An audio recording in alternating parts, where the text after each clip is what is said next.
Everyone, welcome to the channel. आज की इस वीडियो में हम टीचिंग ऑफ कंप्यूटर साइंस को डिस्कस करेंगे, जो कोर्स नंबर 205 है जम्मू यूनिवर्सिटी का बीएड स्टूडेंट का।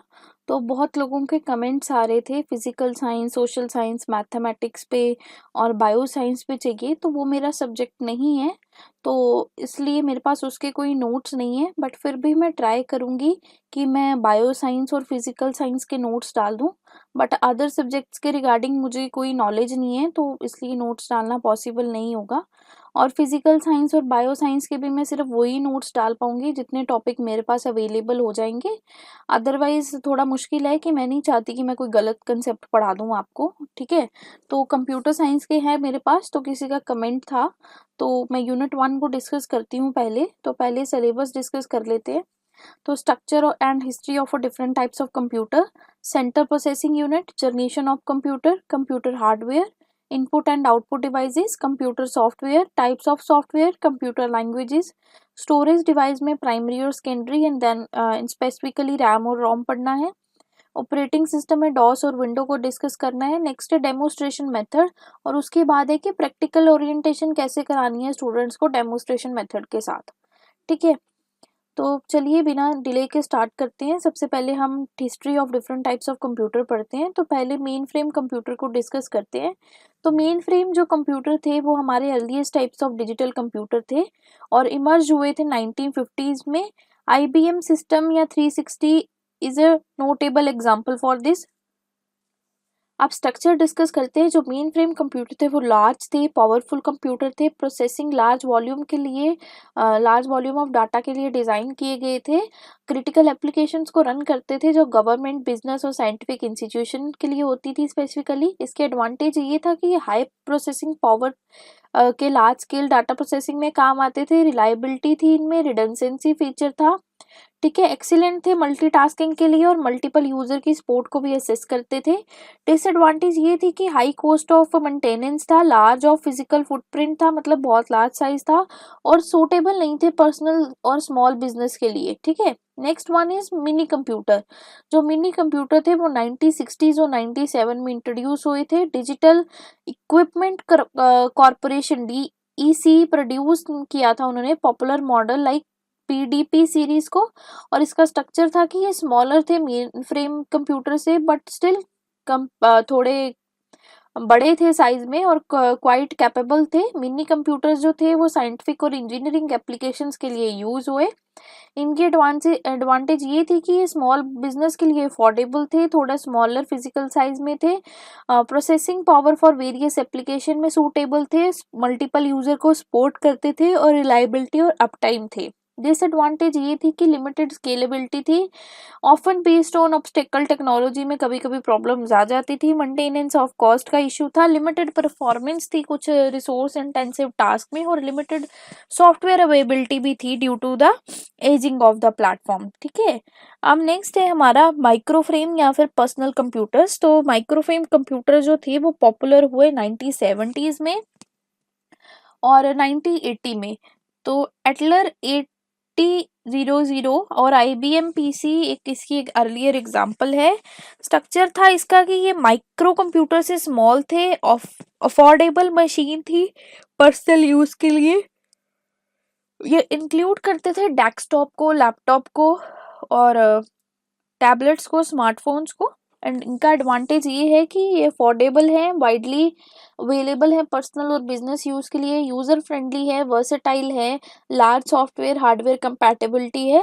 डिसएडवांटेज ये है कि लिमिटेड प्रोसेसिंग पावर थी as compare to high end servers और वर्क स्टेशन, और prone to the malwares and security threats का भी इसमें इशू रहा है, और मे रिक्वायर फ्रिक्वेंटली अपडेट और maintenance, okay. Next one is a work station. ये इमर्ज हुए थे 1970s में और पॉपुलर हुए थे 1980s और 1980 के बीच में। ये इनका स्ट्रक्चर था कि ये हाई परफॉर्मेंस कंप्यूटर थे, यूज फॉर अ टास्क जैसे साइंटिफिक सिमुलेशंस या 3D रेंडरिंग या कंप्यूटर एडेड डिजाइन करने थे जो उनके लिए। इनके एडवांटेज आए कि high computing power of resource intensive task की उन्होंने, 3D मॉडलिंग के लिए, कैड के लिए सूटेबल थे, ग्राफिकल कैपेबिलिटीज इनकी काफ़ी एनहांस थी। और डिसएडवांटेज ये थी कि cost as compare to the standard PC high थी, लिमिटेड पोर्टेबिलिटी थी और ओवरकिल कर देते थे टाइप ऑफ ऑफिस टास्क को। Next one is a super computer. ये कंसेप्ट आया 1960 में, Cray one being early example थी इसमें। ये एक्सट्रीमली पावरफुल मशीन थी जो कॉम्प्लेक्स कैलकुलेशन और साइंटिफिक रिसर्च और वेदर मॉडलिंग और सिमुलेशन के लिए यूज हुई।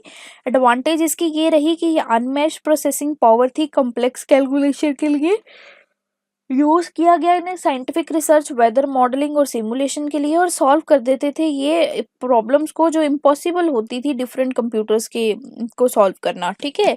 और डिसएडवांटेज इसकी ये थी कि काफ़ी एक्सपेंसिव थे, बहुत एक्सपेंसिव मेंटेनेंस थी, हाई एनर्जी कंजर्व करते थे और स्पेशलाइज्ड एप्लीकेशन को लिए ही जनरल पर्पस यूज़ के लिए यूज़ किए जाते थे।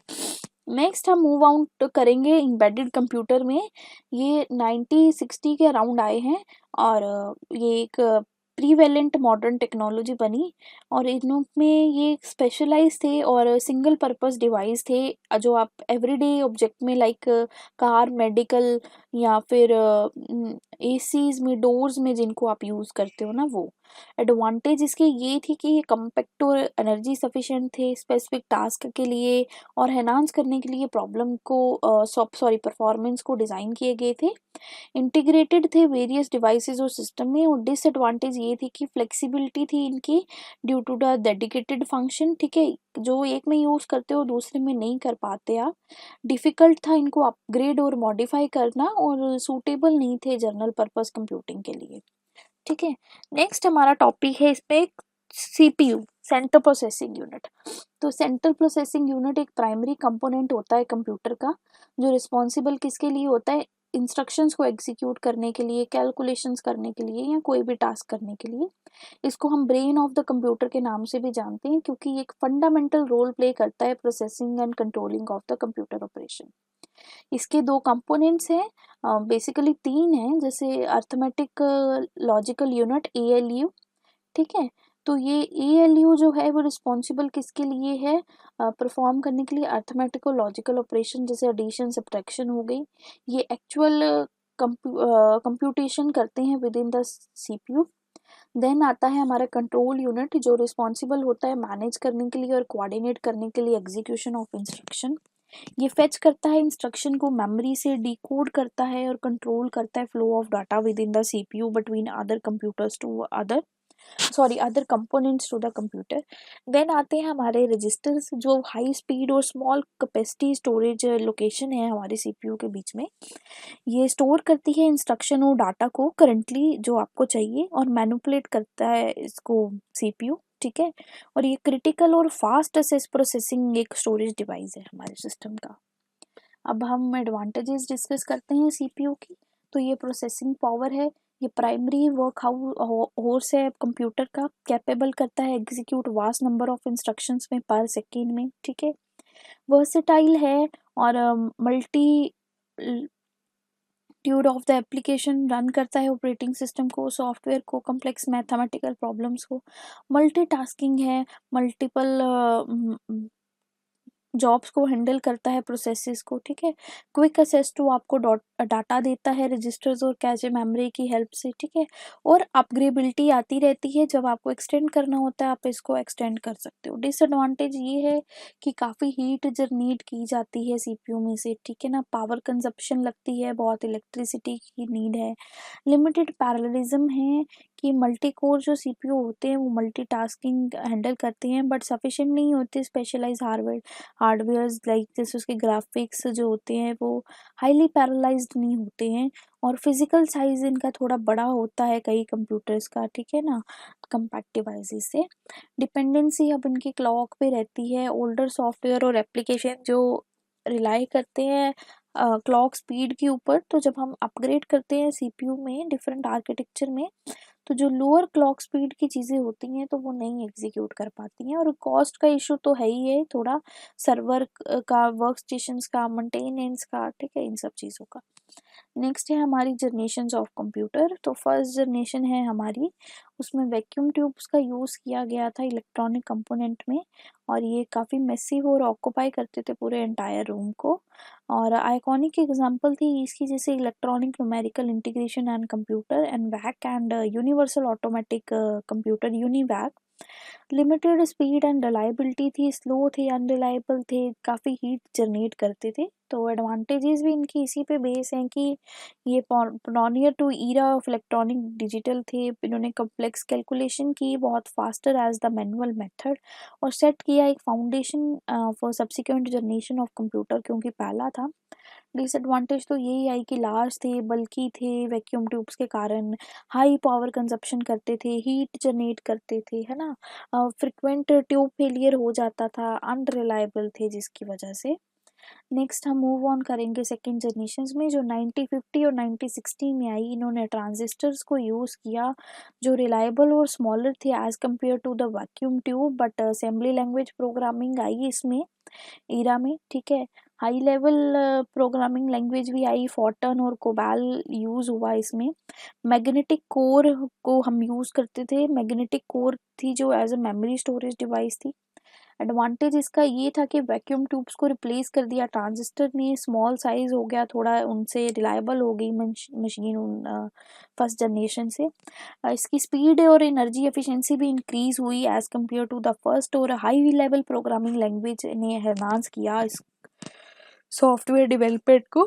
नेक्स्ट वन इज डिसएडवांटेज, ये लार्ज हैं तब भी काफ़ी स्पेस लेते हैं, कूलिंग और मेंटेनेंस का इशू अभी भी है, और मेमोरी और स्टोरेज की प्रॉब्लम अभी भी आ रही है, ठीक है। थर्ड जनरेशन में चलें तो 1960 और 97 में ये आई है हमारे पास। ये क्या कहते हैं, इंटीग्रेटेड सर्किट्स को यूज़ करती थी, आईसीज को, और मल्टीपल ट्रांजिस्टर्स को ऑन अ सिंगल चिप्स में। कंप्यूटर स्मॉलर हुए और पावरफुल हुए as compare to first and second. Time sharing और मल्टी प्रोग्रामिंग का इसमें फीचर आया। ऑपरेटिंग सिस्टम का कंसेप्ट इंट्रोड्यूस हुआ इसमें, ठीक है।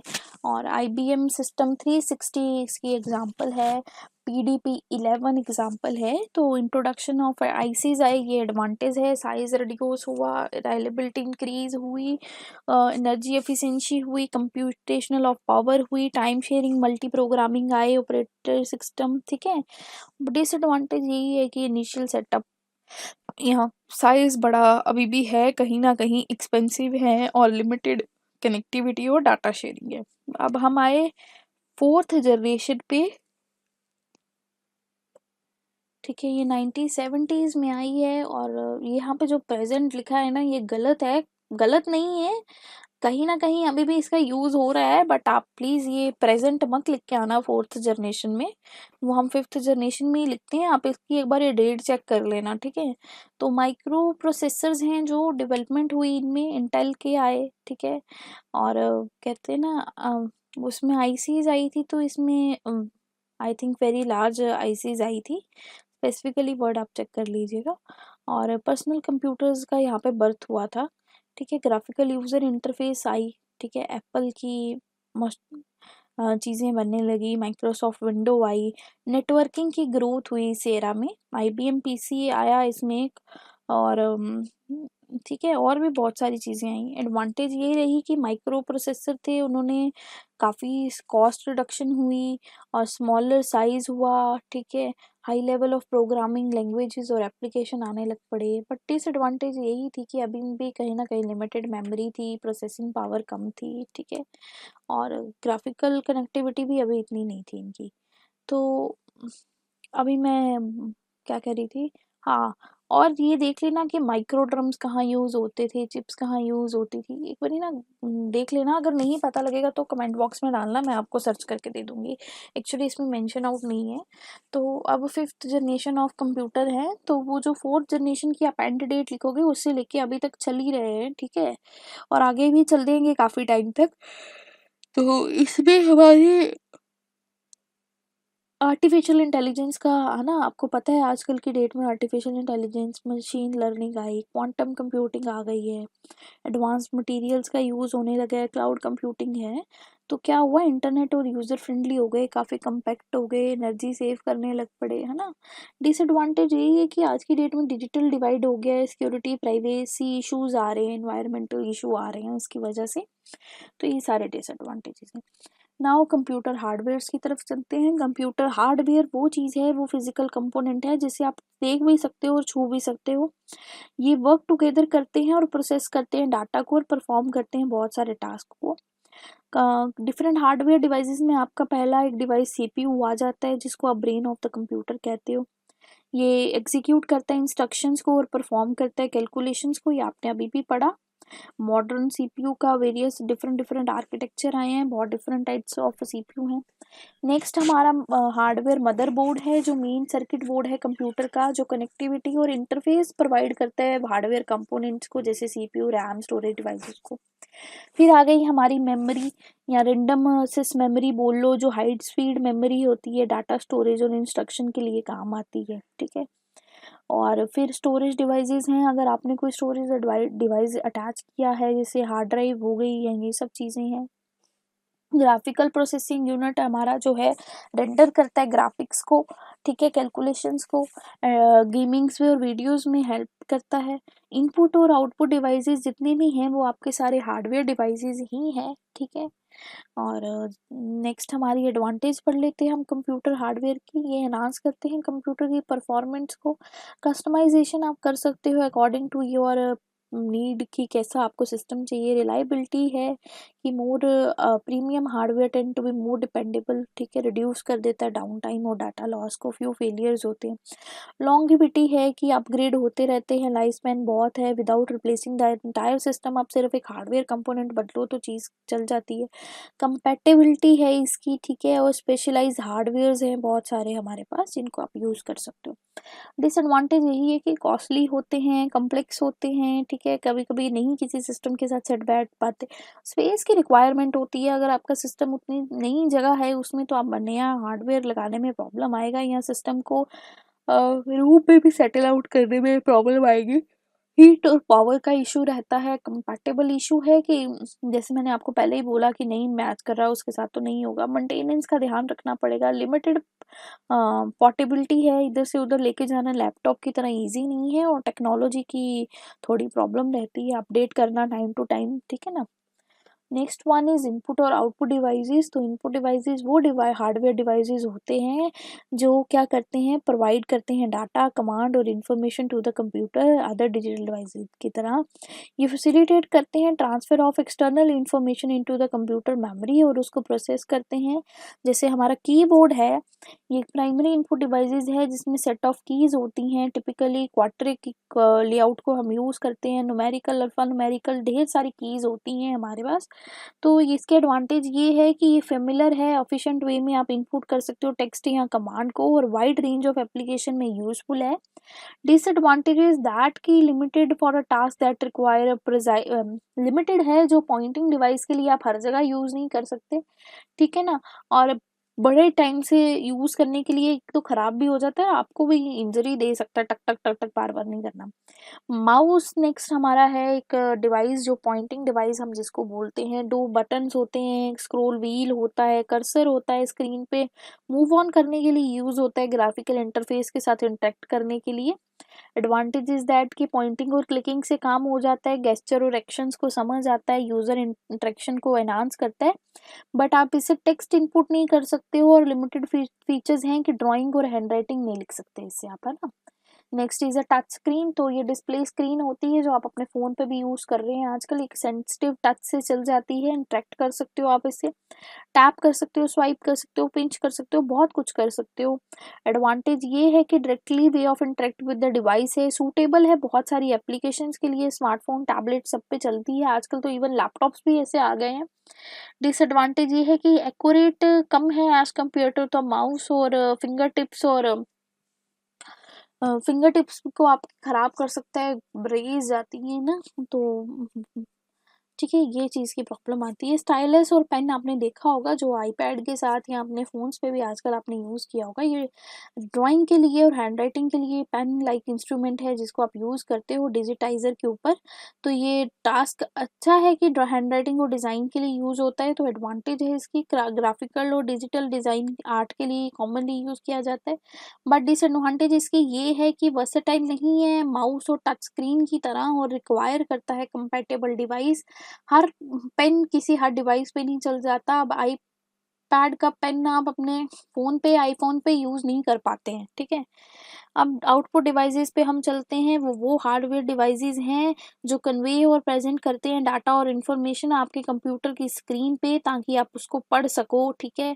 और ये आपको रिजल्ट प्रोवाइड कराते हैं। बेसिकली मॉनिटर है जैसे आप स्क्रीन पे देख रहे हो जिस टाइम, तो वो एक आउटपुट डिवाइस है जो आपको विजुअली आउटपुट दे अपने टेक्स्ट का, इमेज का, वीडियोस का, स्क्रीन का। तो इसके एडवांटेज यही है कि विजुअल फीडबैक देता है आपको, वाइड रेंज ऑफ टास्क के लिए यूजेबल है। डिसएडवांटेज ये है कि पावर कंजप्शन है, लार्ज स्क्रीन होती है, और limited tactile and haptic feedback है, ठीक है। आंखें भी खराब कर सकता है, आप कुछ भी लिख सकते हो। प्रिंटर है, ये एक आउटपुट डिवाइस है जो फिजिकल कॉपी प्रोड्यूस कर देता है डिजिटल डॉक्यूमेंट की, इमेज की, और यही इसकी एडवांटेज है। ये शेयर कर सकते हो आप डिफरेंट हार्ड कॉपीज। तो नेक्स्ट एडवांटेज है। डिसएडवांटेज ये है इनको टोनर लगता है जो कॉस्टली है कहीं ना कहीं, और प्रिंट की स्पीड और क्वालिटी पे भी डिपेंड करता है, depends upon the printer. Speaker है जो एक ऑडियो आउटपुट डिवाइस है जो सुनने के आपके काम आएगा, आपको म्यूजिक सुनाएगा, ठीक है ना। तो इलेक्ट्रॉनिक डिवाइस की हेल्प से हम सुनते हैं, तो ये ऑडियो फीडबैक करता है, एनहांस मल्टीमीडिया और गेमिंग को करता है, ऑडिटरी कम्युनिकेशन को अनेबल करता है। बट डिसएडवांटेज ये है कि डिस्ट्रप्टिव हो सकता है कहीं ना कहीं, और क्वालिटी इसकी वेरी करती है as per the sound system. Next is the projector. Projector एक आउटपुट डिवाइस है जो इमेज और वीडियो को लार्ज सरफेस पे दिखाता है। जो मूवीज आप देखने जाते हो प्रोजेक्टर की हेल्प से ही चलती है, ठीक है। और एडवांटेज भी इसकी यही है कि लार्ज स्क्रीन पे आप देख सकती हो, और ग्रुप प्रेजेंटेशन में, होम थिएटर में काम यूज़ कर सकते हो। डिसएडवांटेज ये है कि प्रोजेक्ट सरफेस आपको सूट रिक्वायर चाहिए उसके लिए, और इमेज की क्वालिटी भी इफेक्ट करती है कहीं ना कहीं इसकी लाइटनिंग सिस्टम पे। कंप्यूटर सॉफ्टवेयर जिनको हम सिंपल सॉफ्टवेयर के नाम से जानते हैं, ये एक इंस्ट्रक्शन होती है, कलेक्शन ऑफ इंस्ट्रक्शन और डाटा है जो कंप्यूटर को बताता है कि भाई तुझे कैसे परफॉर्म करना है किसी स्पेसिफिक टास्क को। ये नॉन टेंजिबल कंपोनेंट होता है कंप्यूटर का जिसको आप छू नहीं सकते, और ये बहुत इंपॉर्टेंट रोल प्ले करता है अनेबल करने में, कंट्रोल करने में हार्डवेयर डिवाइसेस को, ठीक है। तो हमारे पास बहुत सारे होते हैं टाइप्स ऑफ सॉफ्टवेयर, हम दो ही डिस्कस करेंगे इसमें। मेन जो सिस्टम सॉफ्टवेयर होता है जो मैनेज करता है, सिस्टम को कंट्रोल करता है, हार्डवेयर कंपोनेंट्स को। इसमें हमारा ऑपरेटिंग सिस्टम्स आते हैं, डिवाइस ड्राइवर्स आते हैं, और भी बहुत कुछ आते हैं जैसे टूल्स वगैरह होते हैं। तो ऑपरेटिंग सिस्टम पहले क्या है कि एसेंशियल सॉफ्टवेयर है जो मैनेज करता है हार्डवेयर को और प्रोवाइड करता है प्लेटफॉर्म अपने सॉफ्टवेयर रन करवाने के लिए। डिवाइस ड्राइवर है हमारा वो कंपोनेंट जो अनेबल करता है कंप्यूटर सिस्टम को कम्युनिकेट करने के लिए और कंट्रोल करने के लिए हार्डवेयर डिवाइसेस को। और यूटिलिटीज हमारे वो टूल्स हैं जो हेल्प करते हैं मैनेज करने के लिए कंप्यूटर सिस्टम को, जैसे एंटीवायरस हो गया, डिस्क क्लीनअप हो गया, ठीक है। एप्लीकेशन सॉफ्टवेयर हमारे वो सॉफ्टवेयर होते हैं, टास्क होते हैं, एप्लीकेशन होते हैं जो इंक्लूड करते हैं wide range of software program, जैसे वर्ड हो गया, आपका ब्राउजर हो गया, ईमेल हो गया, क्लाइंट हो गया, ईमेल सॉरी, वीडियोस देखने के लिए जो आप सॉफ्टवेयर यूज करते हो। ये is application software is what a user interact with to complete work और engage in the various activities. For example word processing software है, वर्ड हो गया, डॉक्स हो गया, स्प्रेडशीट है, एक्सेल्स हो गई, प्रेजेंटेशन, पीपीटी, ब्राउजर्स को यूज करना इंटरनेट यूज करने के लिए, ईमेल को मैनेज करने के लिए ईमेल का यूज करना जैसे आउटलुक हो गया, ठीक है ना। ग्राफिकर और मल्टीमीडिया के लिए एडोब का यूज करना, डाटाबेस के लिए माई सीक्वल का यूज करना। तो ये एक हमारे सॉफ्टवेयर हैं। Next one is a storage device, primary और सेकेंडरी स्टोरेज डिवाइस। तो स्टोरेज डिवाइस हमारे वो कंप्यूटर में यूज होते हैं जो स्टोर और मैनेज करते हैं आपके डाटा को और प्रोग्राम को। ये ब्रॉडली कैटेगराइज किए जाते हैं एज अ प्राइमरी स्टोरेज और सेकेंडरी स्टोरेज डिवाइस, और इनमें मेन हमारे रैम और रोम का बहुत बड़ा हाथ रहता है। तो डिस्कस करते हैं हम प्राइमरी मेमोरी क्या है। प्राइमरी मेमोरी को हम प्राइमरी मेमोरी या मेन मेमोरी के नाम से या प्राइमरी स्टोरेज के नाम से जानते हैं। ये स्टोर करती है डाटा जो कंप्यूटर, जो सीपीयू देता है, उसको एक्टिवली वर्क कर रहा होता है, जिसपे ये एक वोलाटाइल मेमोरी है, ये लॉस कर देती है डाटा जैसे ही कंप्यूटर पावर ऑफ होता है। ये इंक्लूड करती है रैम को, जिसको आप रैंडम एक्सेस मेमोरी के नाम से जानते हो। ये टेम्परेरी स्टोर करती है डाटा को और इंस्ट्रक्शंस को। और डाटा जो प्राइमरी स्टोरेज में होता है वो can be read form only and written to quickly which can essential for the computer in the real time processor, बहुत फास्टेस्ट काम करता है। तो इसका टाइप पढ़ते हैं हमारा रैम। रैम एक वॉलेटाइल मेमोरी है जो लूज कर देती है डाटा जब पावर चली जाती है, स्टोर करती है डाटा को, प्रोग्राम को actively being used by the CPUs. ये परफॉर्म करती है रीड फॉर्म में और रिटर्न करती है बहुत क्विकली में कि रन कर सके एप्लीकेशन, और ये फास्टर होती है as compare to the storage devices like hard drives. ठीक है, इसके एडवांटेज यही है कि एक तो फास्टेस्ट स्टोरेज डिवाइस है, क्विकली देता है, वॉलेटाइल है। ठीक है, और next is a random access है कि रैंडमली आप इसको असेस कर सकते हो directly without going anywhere. Disadvantage क्या है इसकी, ये वॉलेटाइल है, लॉस कर देती है डाटा, और लिमिटेड कैपेसिटी है इसकी, बहुत लॉन्ग कैपेसिटी में नहीं आती है। नेक्स्ट वन इज हमारी रोम है, जिसको हम रीड ओनली मेमोरी के नाम से जानते हैं। ये नॉन वोलाटाइल मेमोरी है, ये रिटेन रखती है डाटा को, जब कंप्यूटर की पावर चली जाए तब भी डाटा स्टोरेज जो होता है वो परमानेंट होता है, can't be easily changed or modified without your information। ये फ्रेमवेयर और एसेंशियल सिस्टम इंस्ट्रक्शंस को रखता है। बूट अप जब करते हो आप, विंडोज ऑन करते हो, उस काम में ये काम आता है। बेसिक इनपुट आउटपुट सिस्टम भी ये इंक्लूड करता है। ठीक है, गेमिंग कंसोल्स को भी एडवांटेज यही है कि नॉन वोलाटाइल है और रिलायबल है बिकॉज डाटा इजिली करप्टेड नहीं होता। डिसएडवांटेज है कि इनफ्लेक्सिबिलिटी है, आप चेंज नहीं कर सकते इसको, आप विंडोज को अपनी। ठीक है, और लिमिटेड स्टोरेज है इसमें। सेकेंडरी डिवाइसेस वो डिवाइस होते हैं जो लॉन्ग टर्म के लिए स्टोरेज रखते हैं, नॉन वोलाटाइल होते हैं, रिटेन रखते हैं आपकी इंफॉर्मेशन को। ये स्लोअर होते हैं as compare to the primary storage device, but इसमें बहुत ज़्यादा स्टोरेज आपको मिल जाती है। ये स्टोर करते हैं आपके बहुत सारी एप्लीकेशंस, आपकी फाइल्स, आपका डाटा जो भी आप रखना चाहें। एग्जांपल जैसे हमारे पास हार्ड डिस्क ड्राइव है, यहाँ पे आप स्टोर कर सकते हैं लार्ज अमाउंट में, कॉमनली आपके लैपटॉप या डेस्कटॉप्स में लग जाती हैं। सॉलिड स्टेट ड्राइव्स भी आजकल चली हैं, फ्लैश मेमोरी की तरह स्टोर करती हैं, faster as compare to the HDD। ठीक है, मॉडर्न लैपटॉप्स में ये आई हैं आजकल। USB जो हम पेन ड्राइव लगाते हैं, ट्रांसफर कर सकते हो, पोर्टेबल कर सकते हो। ऑप्टिकल डिस्क जो CD DVDs होती थी उनको भी आप यूज कर सकते हो। Next one is operating system. Operating system वो सॉफ्टवेयर है जो मैनेज करता है कंप्यूटर और कंप्यूटर हार्डवेयर और सिस्टम रिसोर्सेज को। ठीक है, और प्रोवाइड कराता है वेरियस सर्विसेज। इंटरमीडिएट है ये बिटवीन कंप्यूटर हार्डवेयर और एप्लीकेशन के। डिस्क ऑपरेटिंग सिस्टम जिसको हम DOS के नाम से जानते हैं, ये अर्लीस्ट ऑपरेटिंग सिस्टम था फॉर पर्सनल कंप्यूटर, और ये डेवलप किया था माइक्रोसॉफ्ट में। फर्स्ट रिलीज हुआ था 1981 में। टेक्स्ट बेस्ड था, कमांड लाइन लिखनी पड़ती थी इसमें। ठीक है, और ये यूजर को इंटरेक्ट करने के लिए टाइपिंग करनी पड़ती थी कमांड को। ग्राफिकली कुछ नहीं था इसमें, टेक्स्ट बेस्ड था, और प्राइमरी यूज किया जाता था मैनेज करने के लिए, फाइल प्रोग्राम रन करने के लिए। और नोटेबल है कि MS DOS जो हमारा PC DOS, ये इसके वाइडली यूज वेरिएंट्स रहे हैं। विंडो एक हमारा फेमिलियर जो ऑपरेटिंग सिस्टम है जिसको आप अभी भी यूज करते आ रहे हो, माइक्रोसॉफ्ट में बनाया था 1985 में ये आया था। ये ग्राफिकल यूजर इंटरफेस था, मोर फ्रेंडली यूजर था एज कम्पेयर टू DOS। और ये डेस्क एनवायरनमेंट था, इसमें आइकन, विंडो, मेन्यूज, बड़ा कुछ था, मल्टीटास्किंग कर सकते थे आप। और आजकल अपडेट रिलीज इसके आते ही जा रहे हैं। विंडो अभी आप बहुत सारी विंडोज आ गई है ना, 10 11 जैसे आ गई है अब हमारी। अब डेमोस्ट्रेशन मेथड क्या होता है? डेमोस्ट्रेशन मेथड एक टीचिंग और इंस्ट्रक्शन अप्रोच है जो टीचर और इंस्ट्रक्टर यूज करता है स्टूडेंट को बताने के लिए कि कैसे किसी टास्क को कंप्लीट करना है, परफॉर्म करना है स्पेसिफिक एक्टिविटी के थ्रू। डेमोस्ट्रेट करके बताता है। ये इन्वॉल्व करता है प्रेजेंटिंग द इंफॉर्मेशन और skill through the modelling, example और प्रैक्टिकल डेमोस्ट्रेशन। इसके एडवांटेज ये हैं कि आपको क्लैरिटी मिलती है, आप कंसेप्ट ज़्यादा समय तक याद रहता है, आप एंगेज हो जाते हो, इमीडिएटली चीज़ें सीख जाते हो, आप में स्किल डेवलपमेंट होती है, ऑब्जर्व करके चीज़ों को याद रखते हो और इमीडिएट आपको फीडबैक भी दे सकते हो। ठीक है, डिसएडवांटेज ये है कि पैसिव लर्निंग है। प्राइमरी जो होते हैं बच्चे एंगेज हो जाते हैं मटेरियल के साथ, नॉलेज सुनते ही नहीं है, लिमिटेड इंटरेक्टिविटी होती है। क्वेश्चन और engage during the demonstration which can hinder the critical thinking आती है इसमें। वेरिएबिलिटी है, क्वालिटी ऑफ डेमोस्ट्रेशन डिपेंड करती है इंस्ट्रक्शन की स्किल्स पे। टाइम कंज्यूमिंग प्रोसेस है, रिसोर्स भी होने चाहिए। और पैसिव लर्नर्स है, सूटेबल फॉर द स्टूडेंट नहीं है। जो active participant who learn best through the active participant for those with different learning style. ठीक है, सबका अपना अपना स्टाइल होता है। अब प्रैक्टिकली आपको कैसे यूज करना है, बेसिकली प्रैक्टिकल ओरिएंटेशन है कि अगर आपको कोई पूछा जाए कि आपने ये जो ऊपर क्वेश्चंस पढ़े हैं अभी तक, अगर आपको पूछ ले कि आप इनको डेमोस्ट्रेशन मेथड से कैसे पढ़ाओगे, तो वो मैंने ना सारे टॉपिक्स का एक ही पॉइंट में कंक्लूड करके लिख दिया है। तो मैंने इन टॉपिक्स को लिख दिया है सबको एक साथ करके, कि ताकि आपको पता लग जाए कि आप डेमोस्ट्रेशन मेथड में उसे कैसे यूज कर सकते हो।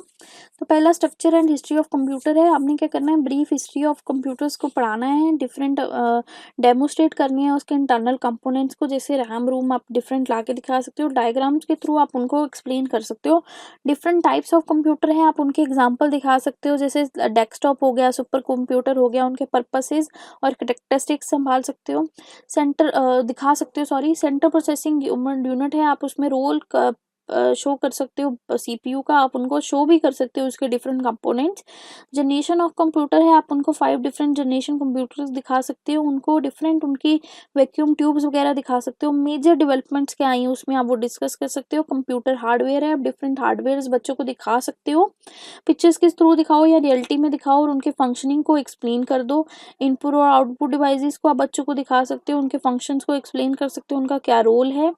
कंप्यूटर सॉफ्टवेयर हैं जो आप उनको दिखा सकते हो बच्चों को, उनको डिफरेंशिएट करवा सकते हो एप्लीकेशन सॉफ्टवेयर और सिस्टम सॉफ्टवेयर में। टाइप्स ऑफ सॉफ्टवेयर की आप कैटेगरीज दिखा सकते हो बच्चों को। ठीक है, आपके पास बहुत सारे होंगे। कंप्यूटर लैंग्वेज और कंप्यूटर लैंग्वेजेस हैं, डिफरेंट लैंग्वेजेस को आप यूज़ करके दिखा सकते हो। स्टोरेज डिवाइसेस रैम रोम है, वो आप बच्चों को दिखा सकते हो कि कैसे दिखती हैं, कैसे क्या होती है, पेन ड्राइव वगैरह सब लेके।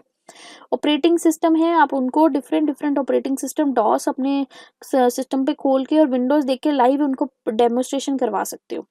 तो इसी के साथ हमारा यूनिट नंबर 1 टीचिंग लर्निंग और टीचिंग ऑफ कंप्यूटर साइंस का कंप्लीट हो गया है, जो हमारा कोर्स नंबर 205 है, यूनिट नंबर 1।